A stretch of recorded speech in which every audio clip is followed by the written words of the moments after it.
World കപ്പിൽ രണ്ടാം മത്സരവും വിജയിച്ചുകൊണ്ട് അർജന്റീന രാജകീയമായി കൊണ്ട് തന്നെ റൗണ്ട് ഓഫ് 32-ൽ പ്രവേശിച്ചിരിക്കുകയാണല്ലോ. ഇനി റൗണ്ട് ഓഫ് 32-ൽ അർജന്റീനയുടെ എതിരാളികൾ ആരായിരിക്കും? പ്രത്യേകിച്ചൊരു കാര്യം ഉറപ്പെടുത്തുകയാണ്, റൗണ്ട് ഓഫ് 32 എന്ന് പറയുമെങ്കിൽ കൂടി ഇതും ഒരു നോക്കൌട്ട് മാച്ചാണ്. കാരണം തോറ്റാൽ പുറത്തു പോവേണ്ടി വരും. Spain, Uruguay, Cape Verde, Saudi Arabia ടീമുകൾ ഉൾപ്പെടുന്ന ഗ്രൂപ്പ് എച്ചിലെ റണ്ണറപ്പ് അഥവാ രണ്ടാം സ്ഥാനത്ത് ഫിനിഷ് ചെയ്യുന്ന ടീമായിരിക്കും നോക്കൌട്ട് മാച്ചായിട്ടുള്ള റൗണ്ട് ഓഫ് 32-ൽ അർജന്റീനയോട് ഏറ്റുമുട്ടാൻ പോകുന്നതും.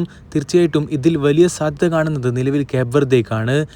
കേപ്പ് വെർദെ ഗ്രൂപ്പ് സ്റ്റേജ് മറികടന്നുകൊണ്ട് തങ്ങളുടെ ആദ്യ വേൾഡ് കപ്പിൽ റൗണ്ട് ഓഫ് 32 കളിക്കാനുള്ള സാധ്യതകൾ വളരെ കൂടുതലാണ്.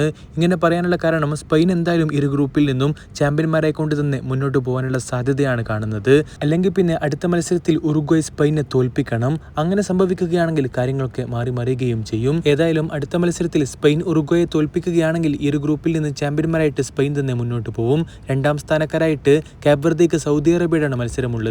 നിലവിൽ കേപ്പ് വെർദെ നടത്തുന്ന പ്രകടനം വെച്ച് നോക്കുമ്പോൾ സൗദി അവരെ തോൽപ്പിക്കുമെന്നാണ് കരുതുന്നത്. ഇനിയിപ്പോൾ സമനില നേടിയാൽ പോലും ഉറുഗ്വായ് തോൽക്കുകയാണെങ്കിൽ തീർച്ചയായിട്ടും ഇരു ഗ്രൂപ്പിൽ നിന്നും രണ്ടാം സ്ഥാനക്കാരായിക്കൊണ്ട് ഉറുഗ്വായ്ക്ക് പകരം കേപ്പ് വെർദെ തന്നെ മുന്നോട്ട് പോകും. അങ്ങനെയാണെങ്കിൽ അർജന്റീനയോട് റൗണ്ട് ഓഫ് 32-ൽ കേപ്പ് വെർദെ ആയിരിക്കും കളിക്കാൻ പോകുന്നത്. റൗണ്ട് ഓഫ് 32-ൽ എത്താൻ സാധിച്ചാൽ തന്നെ അത് കേപ്പ് വെർദെ സംബന്ധിച്ചിടത്തോളം അതൊരു വലിയ നേട്ടം തന്നെയായിരിക്കും.